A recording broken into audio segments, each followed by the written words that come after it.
is SWBC Mortgage's Cowboys Crosstalk. Check this out. Broadcasting live from the Cowboys Club at the Star in Frisco. Brought to you by A1 Air, the official HVAC and electric partner of the Dallas Cowboys. Blockchain.com. Trusted by millions, trusted by America's team. The National Medal of Honor Museum. Join the mission at mohmuseum.org. And by SWBC Mortgage. Customized solutions to help you meet your personal and business goals. Visit SWBC.com. Now, your hosts, Nate Newton and Kevin Gray. It is divisional playoffs in the NFL. It is Cowboys Crosstalk presented by SWBC live at the Cowboys Club at the Star in Frisco. Kevin Gray of 105.3 The Fan. My man Nick Eatman of DallasCowboys.com joining us on this Wednesday. Nick, good to see you. Happy divisional playoffs, man. Yes, sir. Good to see you.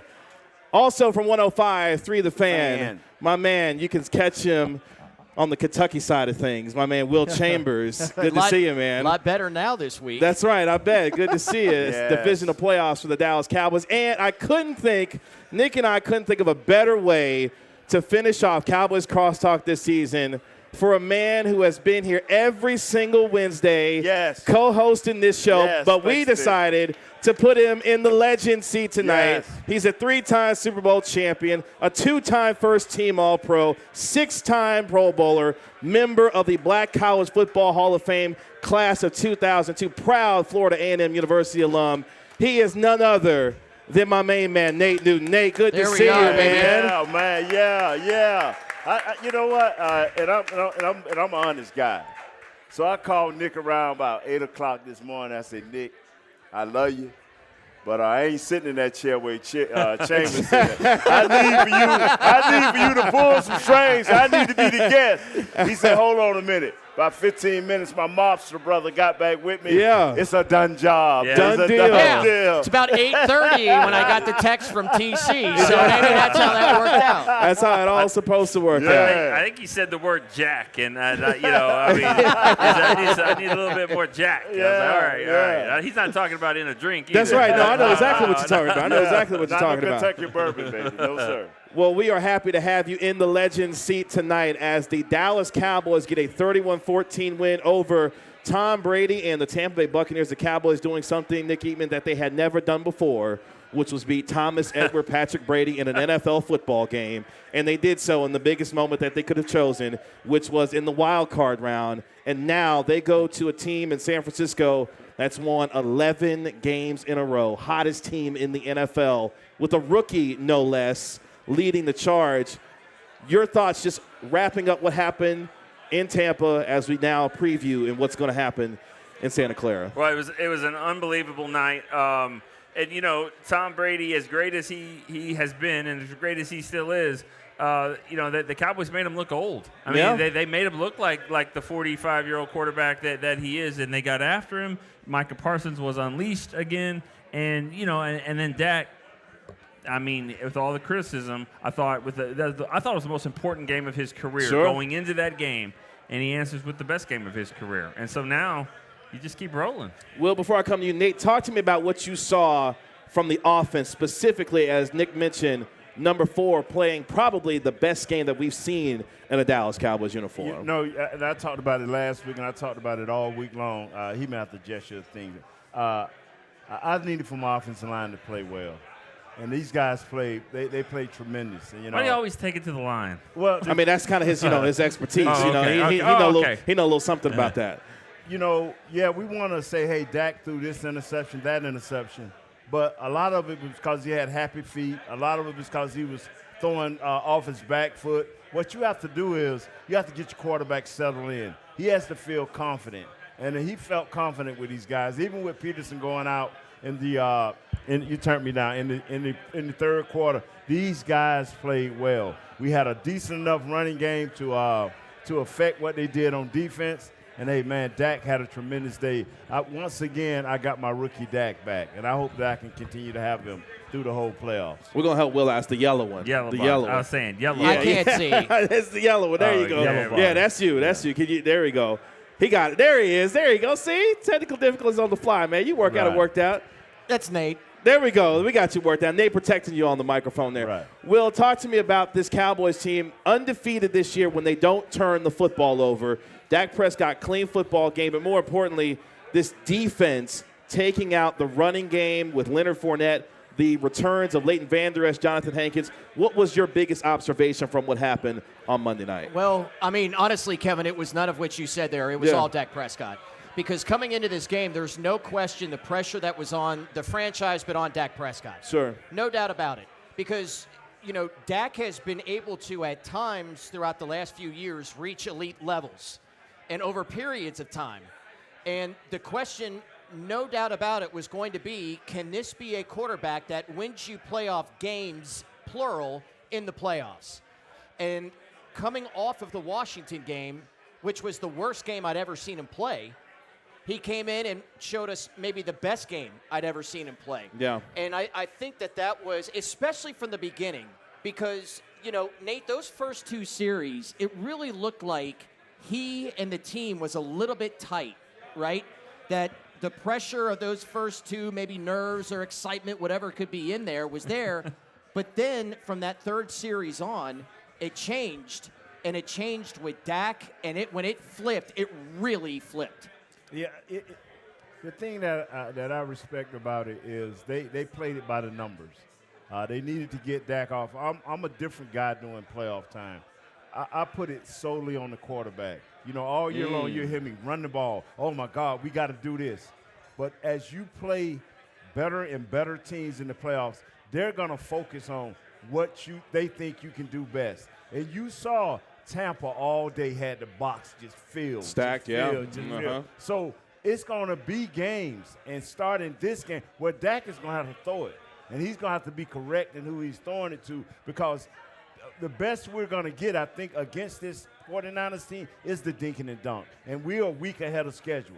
I like how the tight end play. I like how they distributed the ball with 8-9 guys. This is where your quarterback steps up. And I tell you, what it really excited me was to see him move around, not run. Using his legs, yeah. Mm-hmm. The running don't excite me. It's the way he moved around and connected with Schultz on that touchdown in the end zone there when he just scrambled out and hit him in the red zone. Stuff like that excites me because now Dak is thinking about team first. It's not about fitting nothing in. It's not about playing outside yourself. And he said that in his post-game show. I'm so happy. But can I play devil's advocate on that? Right. Mm-hmm. As great as that was, I think I said this today on the show this morning on Sean and RJ. As great as that was, him rolling left, throwing across his body, finding Schultz, that's the kind of play you're looking for. But don't get mad next week if that gets picked or tipped in the air. Yeah. The same aggressiveness that makes you a great quarterback sometimes will burn you. Sure. Sometimes. Brett Favre did it for years. Tony Romo, the same thing. Mm-hmm. You can't be a gunslinger and not miss sometimes. So I love the play. I love it. And also when you're dealing. I mean, you're not even thinking about it. But I'm just saying it's that same level of aggressiveness that can bite you. But so he's got to be careful. Go back and look at the play. Go back and see the connect. This was not at the end of a game where he's throwing over a bunch of bodies and the receiver was caught off guard. Him and his tight end was connected all the way. He rolled out to his left. He saw the up guy go to it with Dak, and the guy behind him went, and he just fell into a groove. Yeah. That was a different throw. Yeah, that was a different throw. Knowing that he was going to be there, right? Yeah. And even Dak said, my guy kind of pointed to me and let me know where he was going. He hadn't had that connection for some reason, whatever it may be, with these guys.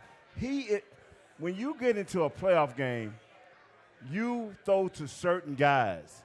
He threw to Dalton. He threw to C.D. Lamb. He threw to T.Y. Hilton. He threw to number 13, Michael Gallup, the guy who started the avalanche. He remember in the third series, he caught that third. Yeah. He started the avalanche. That started it, absolutely. This is what I've been trying to tell people. When you start zeroing in on playoff football, I don't care how you take it. It's playoff time. You ain't looking at number 85. If you're looking at number 85, you either in a real bad situation or you way up. You way you're up blowing ahead. teams out. You got to throw the ball to like Tony Pollard. You hear me say Zeke, Zeke, Zeke, Zeke. Oh, forget Zeke. This is about Tony Pollard getting out into the open spaces. Yeah, making things happen. Yeah, if Tony Pollard wind up with 25 carries this game, I'll be excited because we're trying to make players play at the biggest of stages. Well, just threw me onto something else because I think that it's actually we're going to see possibly more of a split here this week. You know, if you think about earlier in the season when Philadelphia had a lot of success against the Cowboys, really the first time this year that they were losing, you know, without Dak in there, the defense is playing so well, running the ball. What were they doing? They were running the football at Micah. Yeah. They were bringing the action to Micah, and I think, and I'm stealing this from Brian Broaddus from 105.3 The Fan, who you know earlier today was talking about it a little bit. That you know one of the things you can do to neutralize Bosa as well as Fred Warner, those guys are really good at able to chasing you down, especially Fred Warner. You know, as a sideline to sideline linebacker.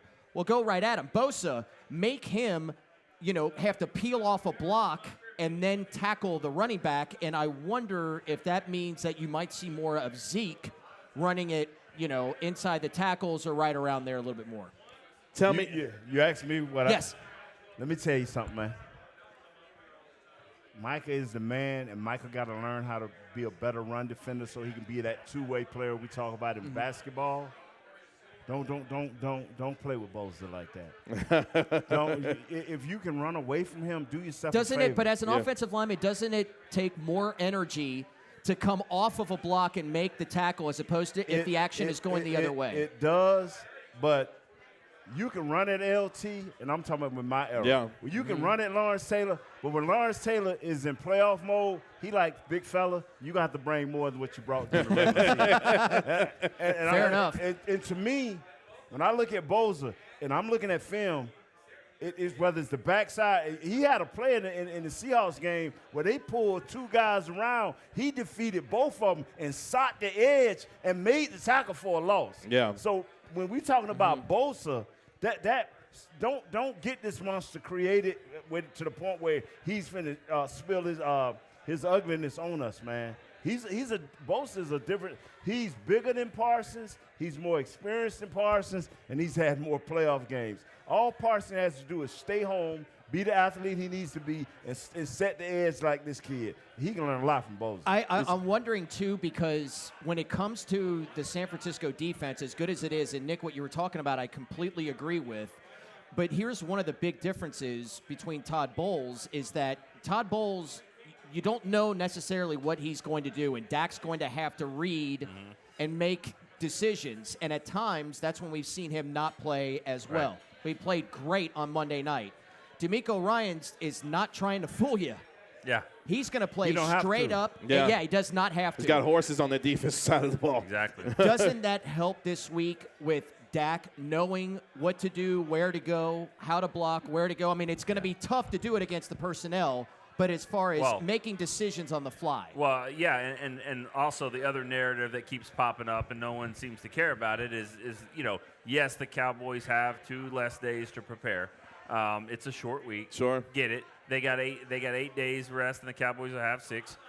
But, you know, so to your point, yes, you're not trying to scheme them, you know, that much. I mean, yeah, you're going to do some different things, but it's going to come down to, can you block these guys, and can you run, and can you execute? And that's in the trenches, that's what it comes down to. So I think it's a good point. It's a really good point. Like, yeah, it'd be great to come up with a different plan, and if they got something that they think Turpin can do this week that they've been saving, all right, let's try it. It's time to roll that out. But for the most part, they're going to have to run it. They're going to have to, and they're going to have to execute. Dak's going to have to play his great game. But, you know, you got to block those guys. And I kind of agree with you, Will, on the running, not necessarily at Bosa, but just running to make sure it's not 3rd and 11. Because if it's 3rd and 9, 3rd Staying and on 11, schedule, yeah. that is where I think Bosa and those guys, same with Parsons. I mean, the great pass rushers, they lick their chops when it's 3rd and long.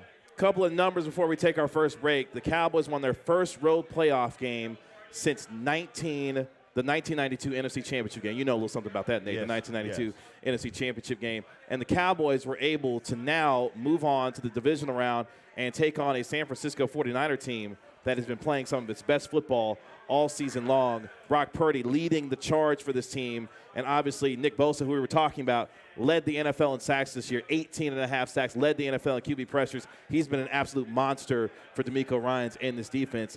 Cowboys going to have their hands full against this San Francisco 49er team on Sunday. It is Cowboys Crosstalk presented by SWBC, live at the Cowboys Club at the Star in Frisco. Kevin Gray of 105 through the Fan.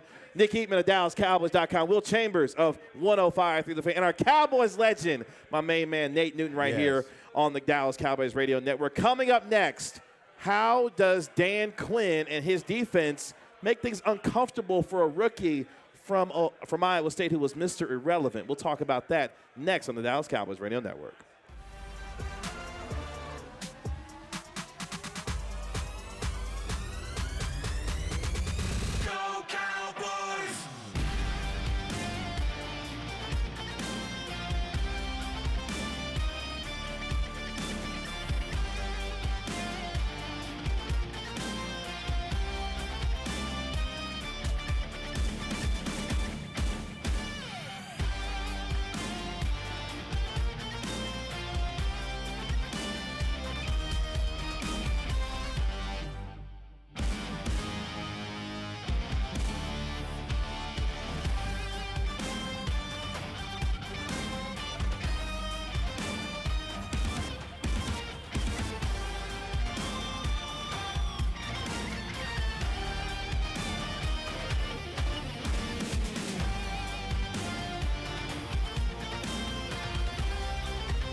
SWBC Mortgage's Cowboys Crosstalk. Yeah, check this out. Broadcasting live from the Cowboys Club at the Star in Frisco. Back here on Cowboys Crosstalk presented by SWBC. At SWBC, customized solutions for individuals and businesses are just a click away. Visit SWBC.com to learn more and start your next adventure. Kevin Gray of 105 through the Fan. Nick Eatman of DallasCowboys.com. Will Chambers of 105 through the Fan. And our Cowboys legend, 6-time Pro Bowler, 2-time first team All-Pro, 3-time Super Bowl champion, my main man, Nate Newton, live at the Cowboys Club at the Star in Frisco. Gentlemen, the Cowboys renewing an old rival with San Francisco on Sunday evening at 5:30 in Santa Clara, California, where the Dallas Cowboys, winners of their wild card matchup over the Tampa Bay Buccaneers, take on a San Francisco dominators of the Buccaneers. Of the Tampa Bay Buccaneers, Yeah. taking on a very talented San Francisco 49er football team. Let's talk about this defense, though, for the Dallas Cowboys. Nick, when we were talking yesterday on Media Match, one of the things I marveled at was the way that Micah Parsons was able to get after Tom Brady in this offensive line. For Dan Quinn, though, and this defense, and Nate, I'm going to start with you because I want you to help me out here. How does Dan Quinn go about attacking a rookie in Brock Purdy out of Iowa State, playing terrific football, got a lot of skill guys on the outside that can help him. Christian McCaffrey running the football very well for them. How does Dan Quinn going about attacking Brock Purdy and this offense for San Francisco? Y'all don't want to hear the truth, do you? No, we need the truth. Nothing but the truth, Nate. You stop the run, and Brock Purdy has to beat you. You have Micah Parsons break the huddle like you did several times against the Bucs and let him just walk into the middle of the line. Don't put him anywhere. Let them always wonder where he's going to pop up next. Have to account for him, yeah. So that is one thing. You have to, at all costs, stop the run. Because if you don't stop the run, this is a coach, an offensive coordinator, that would be like, okay, I got the talent. If I run 200 times, I got guys that can go 60 yards. I got guys that can go 15 yards. I got red zone guys. So he can literally, and he's done that, he can literally beat you by running the ball and barely throwing it. Yeah. So we have to stop the run. That's the only way you're going to get Brock, this pretty young man, Brock Purdy. I like what you did there. Yeah, I like what you did there. That's good. I like that. That's the only way. If you're thinking that you're going to line up and say, hey, you know what? We're going to play it by the numbers. I'm gonna make them stop running the ball somehow, some way. Because if you don't, we're looking at a different game. Yeah. Nick, this is a Kyle Shanahan-led offense, known famously for the zone blocking scheme that his daddy used to run, Mike Shanahan, all those years when he was in Denver and all the other stops that he had. Elijah Mitchell, Christian McCaffrey. They've got a lot of skill guys, not just in the backfield, but also on the outside.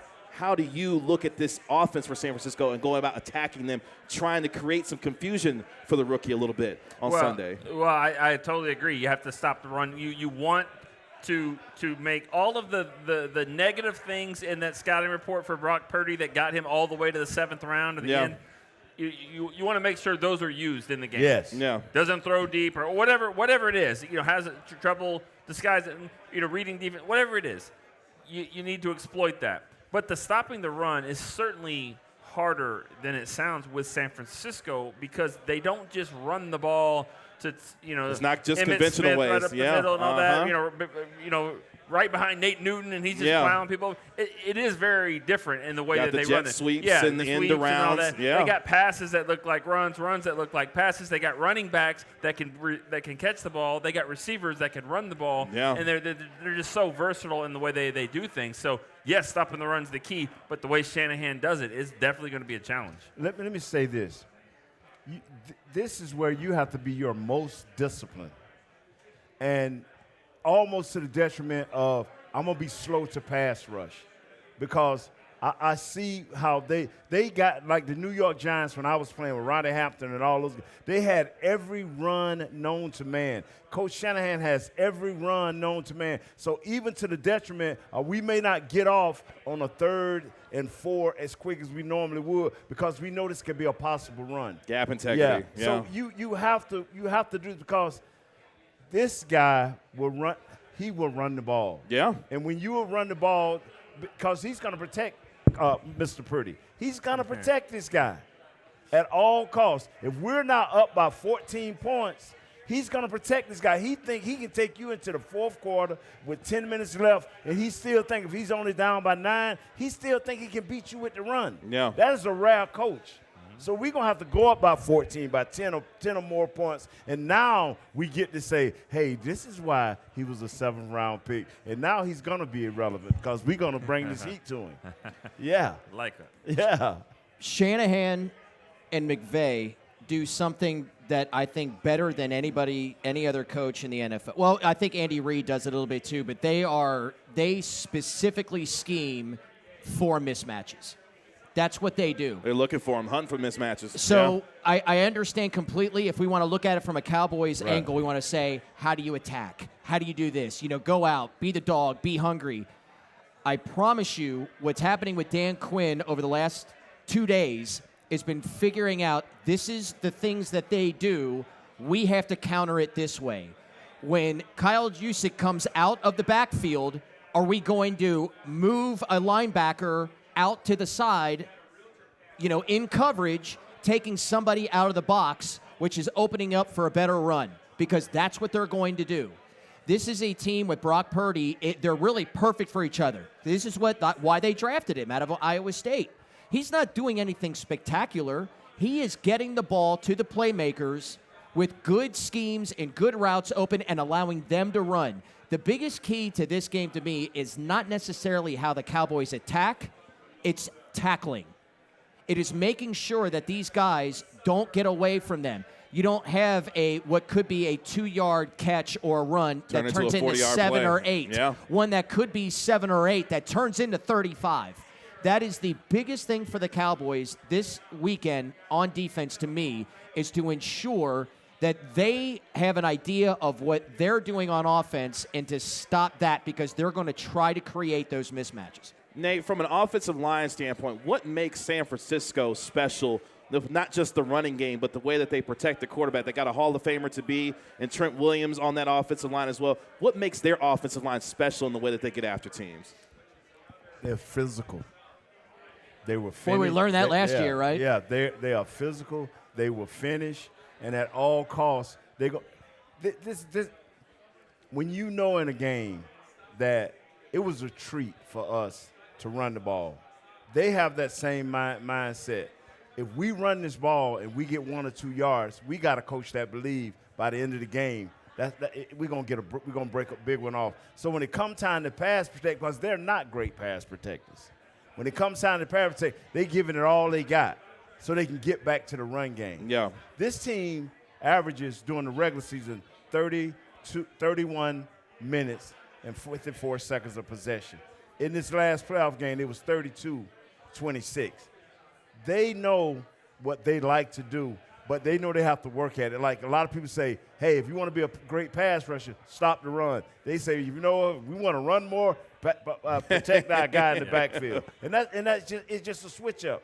These guys, their technique sound, and more importantly, they have not had somebody on the defense that scares them, so they have to be 2-on-1. Yeah. They can block you 1-on-1.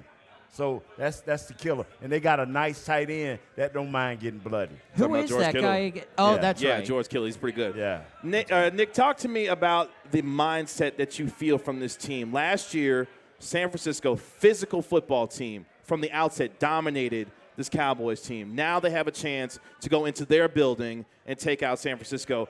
What have you felt from this team, having rode home on the plane with them as they prepare to get ready for San Francisco? What do you believe is the mindset in that locker room about what they've got to do to take care of business on Sunday evening? I think this was set up a year ago. I think they've been talking about the 49ers. They've been thinking about the 49ers. I think they drafted with that game in mind. I mean, look at some of the guys that they drafted. They wanted big, strong, tall guys. They thought that they got beat down by a physical 49er team, and they were going to do something about it. And you can only do so much in a draft, and you can only do so much with free agency. But, they got run over by the Eagles to lose a game. All they do is stop the run. They couldn't. So what do? They go trade for Hankins. And he's been a difference maker when he's healthy. I thought he was a difference maker the other night. So they talk about the 49ers. Jaron Kearse mentions the 49ers. How many all times the time. this year? A lot. Right? It's been on their mind, and so and rightfully so. They weren't expecting what San Francisco gave them. So now it's I don't know about returning the favor because the Niners are playing great, but this is where they were expected to be. Where at some point we got to be physical enough to beat a team like the 49ers, and guess what? Here's the rematch. This is what we talk about, right? Ever since last year was that team looked like it folded like a lawn chair in the playoffs. They were out-physicaled everything. And they've been hearing it from you, from me, from Nick, from like everybody across. And when I said it how many times, because Jaron Kearse has brought it up multiple times this year. I remember, I think it was before the Philadelphia game, maybe, or around that time, because I think they lost to Jacksonville, and he was like, we ain't that group of what we've been talking about or what we want to be, and he went out there and balled. And so it makes me feel like that they want this matchup again, that they really want to go up and prove that what happened to them last year is not whom they are. Nate, before we go to break real quick, I want to ask you this from a player standpoint because we talk about words like revenge and going back into taking out the team that beat you in the playoffs the year before. What is on a player's mind when you have a chance for a rematch in a playoff situation where you get a chance to be able to take out a team that maybe took you out a year before, and what that mindset looks like? It's just a burning desire because you got to understand when Coach Johnson got here, we were the low man on the totem pole in the NFC East. The NFC East dominated much like they're doing now. So we had to start with the Washington Commanders, then we had to go through Philadelphia. But that man sitting up there, Lawrence Taylor, the New York Giants, we had to defeat them several times to get to where we wanted to go, only to run into the 49ers, who was ultra talented. So it is a burning desire. It makes you look at each game in its own capsule. Because if you get outside of that game, you done lost. You have to stay within that game. And it just taught us how to focus. You got 3 games that stand by themselves, and each one of them is better. When we get through with the 49ers, you finna run into the Eagles. See, I ain't playing the Giants game. I ain't playing the Giants because if the Eagles are at their best and New York is at their best, the Eagles win. But the coin toss here is the Cowboys at their best. Do we know that we can get the 49ers? This is going to be a hell of a game. Yeah. Cowboys Crosstalk presented by SWBC. SWBC Mortgage joined the more than 120,000 customers that we've helped to find their happier way home. Visit SWBCmortgage.com to find a pro today. Kevin Gray of 105 through the fan. Nick Eatman of DallasCowboys.com. Will Chambers of 105 through the fan. Our Cowboys legend, Nate Newton, joining us here live at the Cowboys Club at the Star in Frisco. Coming up next, Cowboys 49ers X Factors. I need these gentlemen to tell me what's an X Factor going into the game that will determine what happens on Sunday evening. We'll do that next on the Dallas Cowboys Radio Network.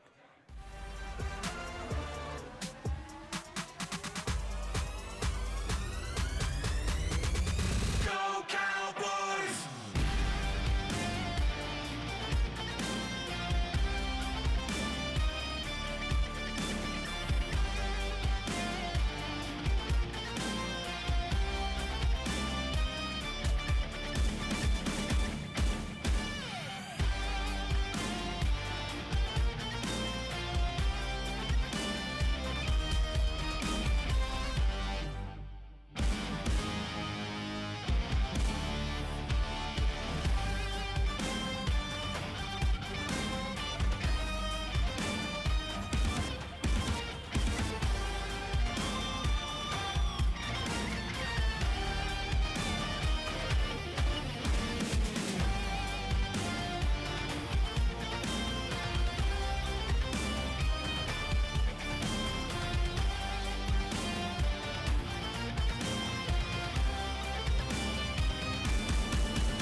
SWBC Mortgage's Cowboys Crosstalk. Yeah, check this out. Broadcasting live from the Cowboys Club at the Star in Frisco. Back here on Cowboys Crosstalk, presented by SWBC Mortgage. It is divisional playoff weekend for your Dallas Cowboys. Kevin Gray of 105 through the fan, Nick Eatman of DallasCowboys.com, Will Chambers of 105 through the fan, and my main man, Cowboys legend, 6-time Pro Bowler, 3-time Super Bowl champion, 2-time first-team All-Pro, member of the Black College Football Hall of Fame, class of 2022. My man Nate Newton joining us live at the Cowboys Club. We'll talk about Nate a little bit later because we're going to catch up with Nate and what he's been going on, not just in and around the Cowboys, but also outside of everything he's got going on these days. But let's talk some X factors as the Cowboys take on San Francisco on Sunday, 5:30 p.m. in Santa Clara, California. Nate, I want to start with you because when we get into these situations, we're talking about how the quarterback has to be the reason why teams win in the playoffs. But I'm looking at the trenches because I feel like both offensively and defensively for San Francisco and Dallas, this is where the story of the game is going to lie because of the defensive line, the front seven for San Francisco, and what this Cowboys offensive line has been able to do. Tyler Smith, Connor McGovern, Tyler Biadasz, Zach Martin, Tyron Smith, what do those gentlemen have to do on Sunday to be able to handle what is a terrific front 4 and 7 for San Francisco? First of all, they got to willing to be puppets. And they got to be strung right to their quarterback. When the quarterback drop back on a 3-step drop, they got to understand their hands got to be down for the offense, for the defensive lineman. When they go into a 5-step drop, they got to have perfect technique. And when they go into a 7-step drop, that technique has to have a little endurance. So they got to be in line with the quarterback. They got to build this wall around it.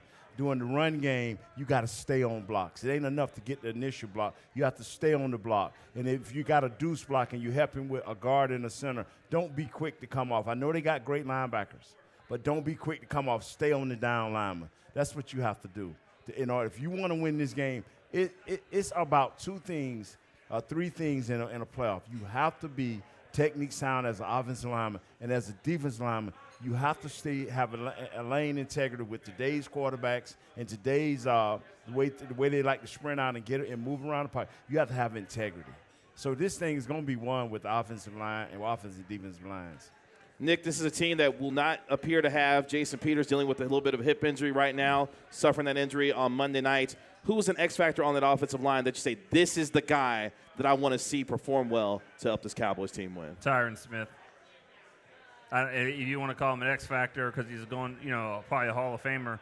But to me, he is. He's got to play well. I don't think he played his best game last year against them. And if you got to remember, Bosa, no doubt. Yeah. Bosa got hurt in that game. He did. Which we thought was going to be like something, to help them get back in the game, and maybe it did. But because they did get back in the game. But, Tyron Smith and he played well the other night. But Tyron Smith has got to play like the Hall of Famer that he is, or at least a Pro Bowl type tackle. Him and Zach Martin together. I think McGovern. You can say all those guys, but this is an elite game with elite players, and I need my elite guys to be elite. And I'm nothing against the rookies on the left side and Biadasz and all that, but that right side's got to be strong. Will Chambers, give me an X factor, an angle that we haven't talked about in this game that's important to you about what's going to happen on Sunday. Well, my 2 cohorts here just teed me up for it. Have your guys, be the excellent playmakers that they are, and both of you talked about the offensive line. Last week against Tampa, they played well. I don't think they played great. And what I mean by that is that Dak had to move around a little bit, and he made a lot of plays while he was running. So the X factor to me is, can Dak be effective uncomfortable? Because he's not going to be comfortable in the pocket. Or if the offensive line plays a perfect game, great. But he'll have to move. He'll have to make plays by moving to his left or moving to his right, stepping up and throwing, or throwing something that's, off schedule or not with a plant foot. Can he still be effective by doing that? Because, man, that defensive front is, whoo, boy. Talk to me, Nate. What you thinking about? Yeah, jokes. He moved around a lot the other night. He showed that he can be uncomfortable. But, brother, what you asking for, if he get like that, good luck. Yeah, you better take it on up to Oklahoma and just It's get on gonna the- it's get gonna on the be at crap least a table. little bit of that. It's not gonna be a clean pocket. It's not.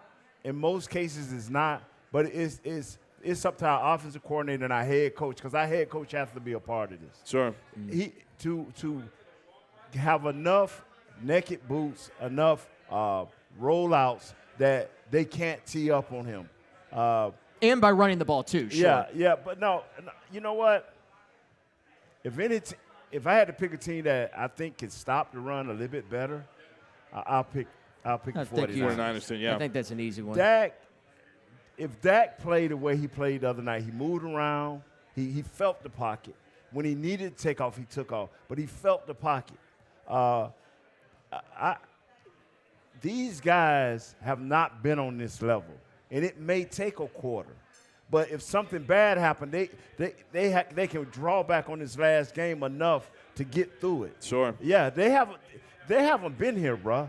And the left guard and the left tackle haven't been here. The right tackle has kind of been there, but he has the heartbeat that he's got to deal with. Yeah. So, yes, Dak going to be a little bit uncomfortable, but you have to know that you're going to have to get some naked boots, some rollouts.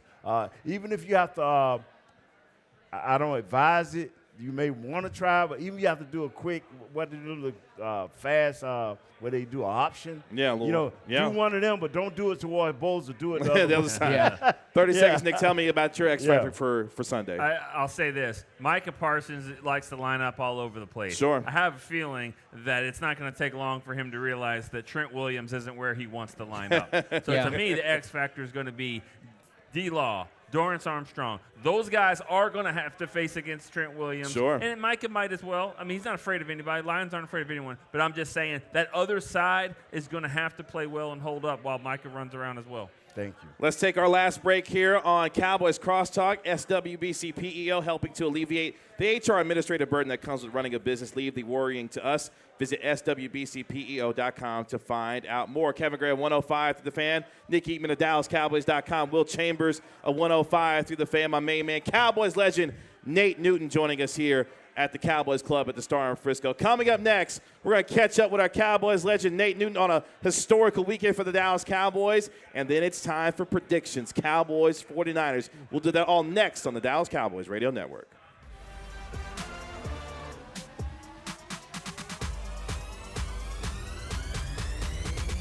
Go Cowboys!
SWBC Mortgage's Cowboys Crosstalk. Yeah, check this out. Broadcasting live from the Cowboys Club at the Star in Frisco. Time presented by SWBC. Let's take our final partner on the evening. Liberty Tax is a proud partner of the Dallas Cowboys. Schedule an appointment today at libertytax.com/Cowboys. Kevin Gray of 105 through the fan. Nick Eatman of DallasCowboys.com. Will Chambers of 105 through the fan. And our Cowboys legend, Nate Newton, joining us here live at the Cowboys Club at the Star in Frisco. Before we get to predictions, gentlemen, Nate, just talk to me about how you have matriculated through this season. What's going on with Nate Newton outside of this thing called the Dallas Cowboys these days? Well, first of all, my oldest son, Nathaniel Newton III, him and his wife, Jackie, his wife, Jackie, had a baby girl. Natalia is her name. She's 2 months old yesterday. Congratulations. Nice. There you go. Papa. How about that? So that's a good thing. Yeah. I got a kid, King. He lost in Virginia somewhere up there in Hampton. He need to call Pops a little bit more. Yeah. But other than that, man, when the offseason over with, I'm just hoping that we beat the 49ers. That way, and if we don't win the next game, I'm good. I'm seriously good because I believe it's a growth process. Then I can just start going to different people's towns, and when I drive through, just let my window down and holler, yeah, we beat y'all. You know what I'm saying? Because y'all know all I do is travel during off season. That's all I do. That's right. And so, How about Boulder, Colorado? Are you going to be going up there? As soon as the season over, I told Prime, and now I just can't drive and spend a whole day. Yeah. Now I got to at least stay a day and a half, and I'm going to try to see where his offensive line at and give him some pointers and stuff like that. And, I'll be going to probably about 4 times, man. If the wife's like, I'm tired of you hanging around. Ooh, okay. All you got to do is just say the word. Look, Michelle just got to say the word. Next thing you know, you out on the road. Yeah. It's funny you mentioned with Dion in Colorado because their first game of the season, first week of September, they're coming here. It's gonna be Maybe. a house full. Yeah. Well, they're coming to TCU. Right, he said maybe Yeah. on the national broadcast. We're all like, oh, really? We gonna Maybe be there. doing Arizona State? Yeah. I don't know. Oh, that's that week 0 game. They're not going to do anything. But they're coming Yeah. to TCU that gonna be in there, September. bro. Yeah, that's going to be The boys gonna be there. We gonna be there. How about them boys? Yeah. it's going to be one heck of an atmosphere at AMG Carter Stadium then in September with Colorado visiting TCU. Well, gentlemen, it is that time. The Dallas Cowboys, San Francisco 49ers, a rivalry renewed. Last year, the San Francisco 49ers walked into AT&T Stadium. Kodak Black, super gremlin booming out of the locker room for the San Francisco 49ers. Trent Williams, Deebo Samuel setting the tone for a 49ers team that physically dominated the Cowboys last year. I thought about something very interesting, gentlemen. Dak Prescott has the opportunity to do something that Aaron Rodgers did to him back in 2016, which is a veteran quarterback walking into another quarterback's building who's a rookie and take him out in his own building. Dak Prescott has that chance to do that against Brock Purdy, much like how Aaron Rodgers did it to him back in 2016 in the divisional round. Nick, I'll start with you because I know what Nick going to tell me when it comes to the prediction on Sunday. How does this version of the Dallas Cowboys take out Kyle Shanahan and what is a very, very talented San Francisco 49er team on Sunday evening? Like any boxing match, which I've never been a part of, but I would imagine whoever hits the first guy in the mouth, first is going to be in good shape. That's what happened. See if San Francisco bleeds a little bit. Well, I mean, you got to take it to them, just like they took it to you. And we say that all the time, dominated and all that. I mean, Dak got tackled by the ref at the end of the game. They had a chance to throw the ball. They're down by 6. They got back in the game, but it was the way they started was terrible. Yeah. It set the tone. They're going to have to come in here, and they got to be ready to fight, ready to swing and say, we've been here before. You're not doing this to us again. And, and be the team that throws the first punch. Will Chambers, Michael Irvin says something all the time when it comes to these playoffs, and Nate, you know this better than anybody. Your stars have to play like stars in these moments. Do the stars for these Dallas Cowboys show up in the biggest moment of their season after taking out Tom Brady and the Buccaneers? Do these stars show up for the Cowboys on Sunday? Well, for all evidence from what we've seen just in the last few days, yes. Because if you would have asked me before that, I would say no, because the evidence from the week prior would be contrary to that. All I could say is I agree with Nick here on that, where you got to bring the fight to the fight. And I think that they're going to do that. What I wonder is, on the road, in a fight like that, are you in the position where you have to win the game on offense against a defense like that, and can you overcome that moment? Because that's where I think it's really going to come down to. And that's a question I have to only believe it when I see it. Yeah. It's not that I don't believe in them or I don't believe that Dak can do it, but, hey, look, it's up and down with Dak. It is what it is.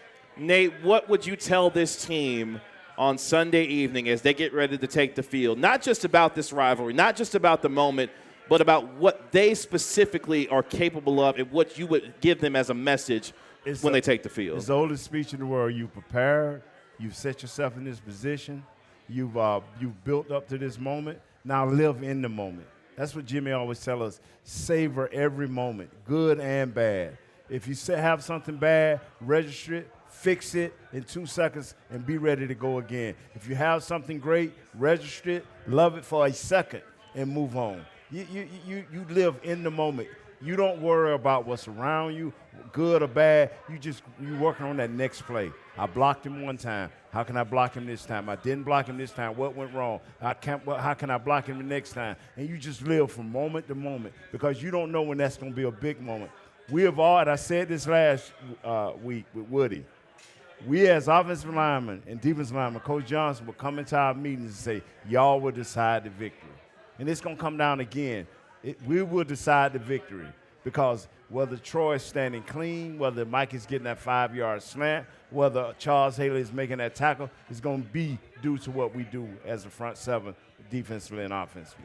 Got about 4 minutes left, gentlemen. Nate, I want to start with you on this one.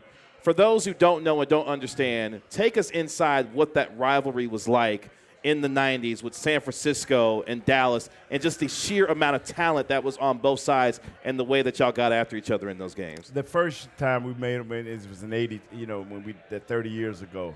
We really didn't know. We were just playing off fire and desire and coaches putting us in position. But as the time went on, we started realizing it. And I'm looking at Dana Stubblefield. I'm looking at Bryant Young. I'm looking at Ken Norton coming downhill the second time. I'm looking at the Merton Hanks, big long neck dude. This is what separates the Tampa Bay Bandits. This is what separates the 49ers. They have multiple players, not one player on each level. They have multiple players on each level that can turn a game around. So you have to pay attention to detail. If you need to come across a safety face, sacrifice and come across that safety face so he can't make a play. If they got Gibson in the back. I don't know where they got Gibson from. This dude, number 31, making plays. He was on the practice squad. Everybody has two or more players on each level as you go further. We have to find our guys. We know Parsons. We know Diggs. We know that 27 can get it up. But we need one or two more guys to get it up because you're facing that type of offense. Debo Samuels. You got the kid they got from Carolina, a nightmare. McCaffrey, yeah. And now you got this Purdy. Yeah. Come on, man. Hit this dude. When you hit this dude, drive him to the turf. Let him know. Yeah, drive him to the turf. Well, I won't ask Nate for his prediction because I know he's going to tell me. Cowboys win in Santa Clara and move on. 21-20 to move on to the NFC title game. Will Chambers, I'll start with you.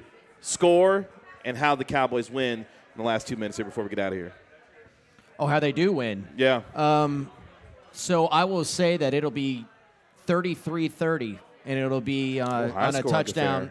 Yeah, I do. I mean, I think that both defenses are good, but I think both offenses are really good as well. And as good as the 49ers defense is, there are ways to attack them. And I think that, if a couple things happen the right way, look, the Cowboys are one of the best offenses in the game. Yeah. And so I think it's going to come down to the end. And if I'm going to say the Cowboys are going to win, it's going to be by a touchdown at the end to take the lead. Nick, you've seen a lot of Cowboys football. The first time you saw a road playoff win, how did the Cowboys get another one on Sunday? And what's the score going to be in your mind? It's Wednesday, Kevin. I can't give you a score. Come on, Nick. I know. I was thinking the scores weren't really coming. I'm just not there yet. You're not there yet? Okay, all right. That's cool. All how right. that game's going to be. Need a little more time to prep. I got you. But how they win, I mean, they win by making – they got to get turnovers. Yeah. They're going to have to get turnovers. And I think if they can do that, and like I said earlier, build some confidence. I told you that stat in the break just now. the 49ers haven't played a lot of elite teams. Sure. I mean, they have, but they've won the games. Give them credit for what they've done. They've played one elite team. That's the Chiefs. The Chiefs blew them out. They haven't really. Their record is 1-1 against teams 10 wins or more. The Cowboys are 5-1. They've played better teams. This is probably the second best team the 49ers have played, and probably the best team that Purdy has played. So you know what? Make them feel it. I think they can win. I definitely think they can win. Yeah. But this is going to be a challenge because they're going to have to get some turnovers, and they're going to have to build on some confidence early. I agree with Nick. 0 turnovers on 47 dropbacks for Brock Purdy under pressure. But to Nick's point, whom have they faced that applies the pressure like the Cowboys do? This is probably the best team that they faced. Micah Parsons probably the best player that he's faced. So get after it. You know, I mean, nobody wins 12 in a row, right? I mean, you can win 11, but can you win 12? Yeah, like my grandma used to say about people that say, hey, she's pretty. Yeah, pretty ugly. Well, it's time to get out of here on Cowboys Crosstalk. Appreciate Nick Eatman of DallasCowboys.com. Will Chambers of 105 through the fan. My main man, Nate Newton, our Cowboys legend this week on Cowboys Crosstalk, presented by SWBC. My name is Kevin Gray. Cowboys, 49ers, Sunday, 5:30, Santa Clara, California. No prediction? Not for me. Winner moves on. Loser goes home. We'll talk to you next week. I told y'all not to give it up. This has been a production of DallasCowboys.com and the Dallas Cowboys Football Club. How about this, Cowboys? Yeah!